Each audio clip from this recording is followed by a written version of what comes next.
বাবা কি করবো বাবা?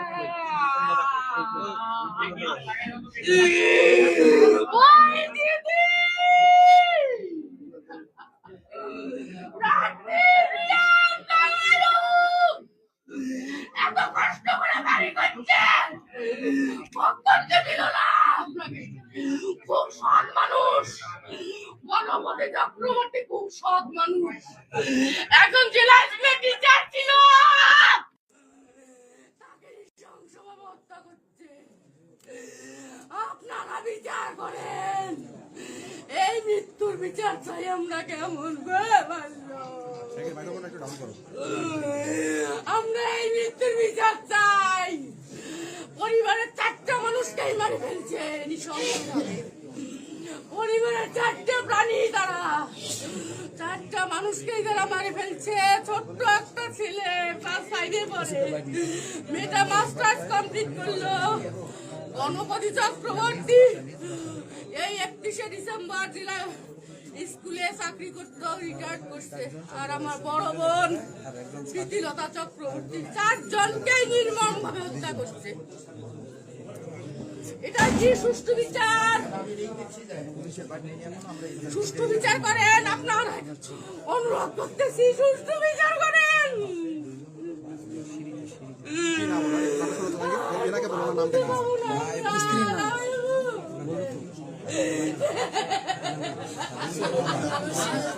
ঠিক আছে, আমার দাওয়াত হয়েছে।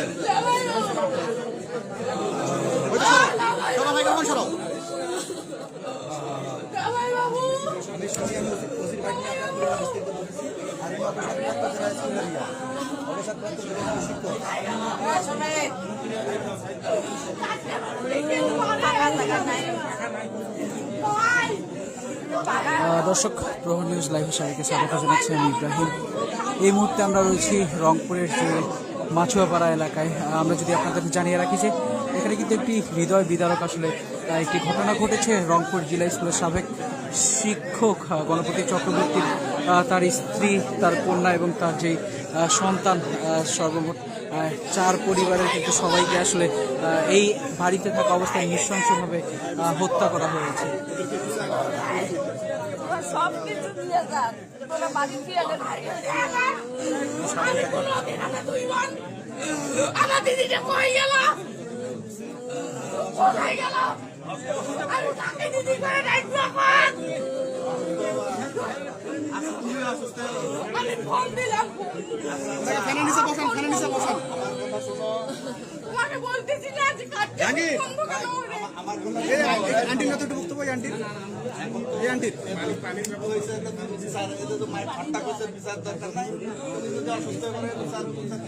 কাকে আপনি কি হন?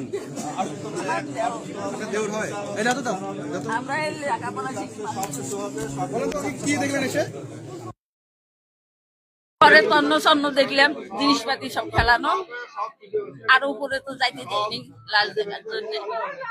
ও এখানে আগে তো আমাদের গ্রামে করছিল, পড়াশোনা করিয়া রংপুরে এসেছে। এখানে জেলা স্কুলের মাস্টার। ওনার মা, আমার যাও গায়ের মতো, আমি ওনার মেয়ে, ওনার ভাস্তি। এখানে থাকলেও ভালো কথা। স্যার আমার জায়গা জমি নিয়ে বাড়ি করছে, আমার চাচা, আমার আম্মা। আমরা আসলে এটা তো কল্পনা করি। আমরা রাত 9টায় খবর পাইলাম যে ওনাদের ফোন বন্ধ। তখন আমাদের একজন লোক দিয়ে পাঠানোর পরে জানা গেল যে পুলিশ টুলিশ আসতে, আমরা গাড়ি নিয়ে এসে এই অবস্থা দেখলাম। উনি এত ঠান্ডা স্বভাবের লোক, কারোর সঙ্গে জোর করে কথা বলে না। জেলা স্কুলের টিচার একজন, গত ডিসেম্বরে উনি রিটায়ার্ড করছে। স্কুলে যায় আর বাসায় আসে। মেয়েটা মাস্টার্স কমপ্লিট করছে, ছেলেটা ক্লাস 5-এ পড়ে। আমাকে যাইতে দেয়নি, আমি অসুস্থ। আমাকে বলতেছিল যে আপনি দেখে সহ্য করতে পারবেন না। আমি তো শ্বশুরবাড়ি থেকে, আমার বাসা বদরগঞ্জ। আমার মানে জন্ম থেকে বড় হওয়া পর্যন্ত জানা মতো ওনার কোনো শত্রু নেই। আমার বাবা এবং চাচা গ্রামের মানুষ হচ্ছে এত ঠান্ডা মানুষ, ওনারা কখনো কারোর সঙ্গে জোরে কথা বলেনি। গণপতি চক্রবর্তী, প্রীতিলতা চক্রবর্তী। গ্রামের বাসা হচ্ছে সঠিবাড়ি বৈরাটি মির্জাপুর। আমরা সুষ্ঠু বিচার চাচ্ছি। আমরা সরকারের কাছে করজোড়ে সপরিবারের বিচার চাচ্ছি। আমার পরিবারে কেউ নেই, ওই একটাই ছেলে আমার বংশে, ওই একটাই বাচ্চা, ওকে মেরে ফেলছে। আমরা 2 বোন আর এরা 2 ভাই বোন। এই ছেলেটাকে মেরে আমারও 2টা মেয়ে ছেলে। এই শেষ। আমরা সরকারের কাছে বিচার চাচ্ছি। আমরা কি চাই? আমরা শুধু বিচার চাই। 7 জনের মৃত্যুর বিচার চাই আমরা।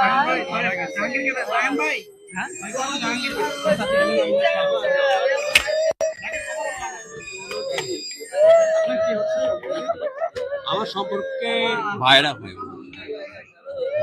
হয় আমার কাকাতো ভাইরা আর কি। তো একেবারে অত্যন্ত কাছের মানুষ আমার ছিল। আমি দুর্নীতি দমন কমিশনে চাকরি করতাম, চাকরি করতো জেলা স্কুলে রিটায়ারমেন্ট হয়ে গেল সেই এই ডিসেম্বর মাসে। আমার ভাইরা সম্পর্কে বললাম। আর ওর মেয়েটা পাস করলো, মাস্টার্স পাস করছে ইংলিশে, মাস্টার্স কমপ্লিট করলো। হ্যাঁ, না সন্দেহ তো কাউকে করার সুযোগ নাই, যেহেতু ও তো এখানে একাই থাকে। আমি দূরে পড়ে গিয়ে প্রায় আমার বাসা, আর ও থাকে আবার অন্য জায়গায়। তো এখন কারা কিভাবে ঘটেছে এটা তো আমরা জানতে পারি, বুঝতে পারি। কিন্তু যে যে নৃশংস হত্যাকাণ্ড, একটা পরিবারের 4টা প্রাণী, 4টা মানুষকে হত্যা করা হয়, এটা অত নৃশংস হত্যাকাণ্ড আমি আমার জীবনে কখনো শুনিনি এবং দেখিও নি। আমার নাম সমর কুমার ঝা, আর আমি দুর্নীতি দমন কমিশনের সহকারী পরিচালক ছিলাম। আমি রিটায়ারমেন্ট। ধন্যবাদ।